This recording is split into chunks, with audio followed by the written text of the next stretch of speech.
15 நாட்களுக்கு ஒருமுறை மட்டுமே தண்ணீர் வருவதாகவும் 1 வருடத்திற்கு மேலாக கோரிக்கை வைத்தும் எந்த ஒரு அதிகாரியும் நடவடிக்கை எடுக்கவில்லை. திமுக கவுன்சிலர் காலி குடங்களுடன் பொதுமக்களுடன் போராட்டத்தில் ஈடுபட்டு வருவதால் பரபரப்பு. சேலம் மாநகராட்சி 55வது வார்டு பகுதியில் 1000த்திற்கும் மேற்பட்ட குடியிருப்புகள் உள்ளது.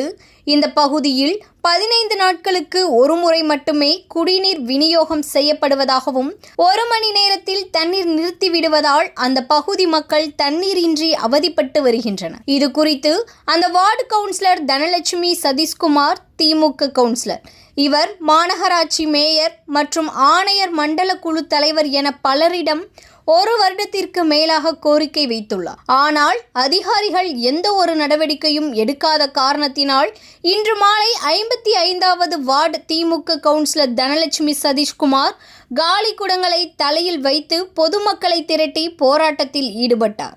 உடனடியாக தண்ணீர் விட நடவடிக்கை எடுக்காவிட்டால் ஆட்சியர் அலுவலகத்தில் பொதுமக்களை திரட்டி குடியேறும் போராட்டத்தில் ஈடுபடுவோம் என்று கூறினார். திமுக கவுன்சிலரின் போராட்டத்தை அறிந்த அதிகாரிகள் மற்றும் காவல்துறையினர் விரைந்து நடவடிக்கை எடுத்து சீரான குடிநீர் விநியோகம் செய்யப்படும் என உறுதியளித்ததை அடுத்து குடிநீர் விநியோகம் கண்டித்து திமுக கவுன்சிலரே போராட்டத்தில் ஈடுபட்ட சம்பவம் சேலத்தில் பெரும் பரபரப்பை ஏற்படுத்தியுள்ளது.